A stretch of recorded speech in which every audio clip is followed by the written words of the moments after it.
এই যে দেখেন আমাদের রাঙ্গামাটিতে এগুলো কোন ধরনের প্রাণী, আপনারা কি আগে কখনো দেখেছেন? দেখে থাকলে অবশ্যই প্রাণীগুলোর নাম বলে যাবেন। আসসালামু আলাইকুম এভরিওয়ান, বরাবরের মতো হাজির হয়ে গেলাম আপনাদের সামনে নতুন একটি ব্লগ ভিডিও নিয়ে। আমাদের রাঙ্গামাটি আসলে অনেক সুন্দর সুন্দর দৃশ্য আছে এখানে।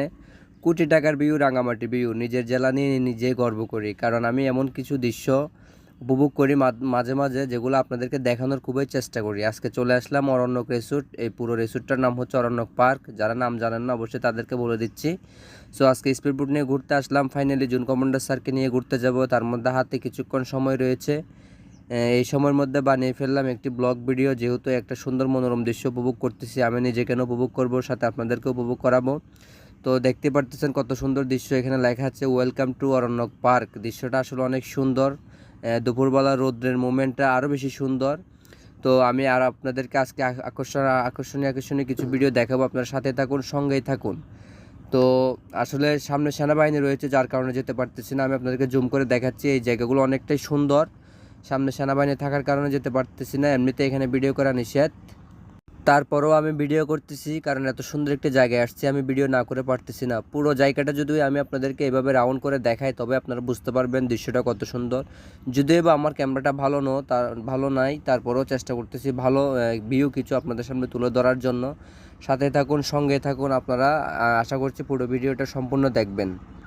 বিশেষ করে আজকের ভিডিওটা স্কিপ করার কোনো সুযোগ নেই, কারণ স্কিপ করলে আপনি এখান থেকে কিছু হারিয়ে ফেলবেন মনোরম দৃশ্য। ফাইনালি চলে আসলাম বার্মিস মার্কেটের সামনে, সেনাবাহিনীর বার্মিস মার্কেট। যদিও বা ভিতরে যাওয়ার কোনো অনুমতি নেই, বাহির থেকে ভিডিও করতেছি। এই প্রোডাক্টগুলো আমাদের এখানকার স্থায়ী প্রোডাক্ট, অনেকটাই সুন্দর। তো আপনার সাথে থাকুন, সঙ্গে থাকুন। আমি আরও সামনের দিকে যাব এখন। সামনের দৃশ্যগুলো মাশাআল্লাহ অনেক সুন্দর।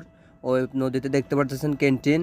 এই দিক দিয়ে হচ্ছে প্রবেশ পথ। যারা গাড়ি পথে আসবেন, সড়ক পথে, তারা এই দিক দিয়ে প্রবেশ করবেন। আমি যেহেতু স্পিড বোট নিয়ে আসছি, তাই আমি নদী পথে আসলাম। এখন চলে আসলাম জলহস্তির সামনে। দেখেন এখানে এই দৃশ্যটা অনেকটাই সুন্দর। আমি এখানে আরও অনেক সুন্দর সুন্দর দৃশ্য আছে, আমি সবগুলো কালেক্ট করতে পারতেছি না, এই জন্য আমি দুঃখিত। এই দৃশ্যগুলো হচ্ছে আপনার আকর্ষণীয় দৃশ্য। অরণ্যক রিসোর্ট যেখানে যাবেন, যেখানে ভালো ভিউ আছে, ওখানে তারা এমনভাবে প্রেজেন্টেশন করছে। অরণ্যক রিসোর্টের নামটা অনেকটাই সুন্দর। তো এখানে পানি থাকে, অবশ্যই এখন পানি নেই, যেহেতু মানুষ নেই এই জন্য এখানে পানিও নেই। যেহেতু রমজান মাস, দেখতে পারতেছেন পুরো এরিয়াতে কোনো মানুষজন নেই। আসলে প্রাকৃতিক দৃশ্য দেখার মতো সুযোগ সকলের হয় না। যারা বিশেষ করে শহরে থাকে, ওনারা কীভাবে বুঝবে প্রাকৃতিক দৃশ্যর মজাটাই আলাদা। তো আপনারা সাথে থাকুন, সন্দেহে থাকুন। চলে আসলাম সেনাবাহিনীর স্পিড বোটে আসার পরে আমি তো পুরোই অবাক হয়ে গেলাম। আমাদেরগুলো স্পিড বোট, এগুলো দেখতে একেবারে পুরোটাই বিমানের মতো। আমি তো এটাতে উঠে উঠে পড়লাম। উঠে পড়ার পরে দেখতেছি এখানে ভিডিও করা নিষেধ। আমাকে একবার বারণ করছে, ভিডিও করা যাবে না।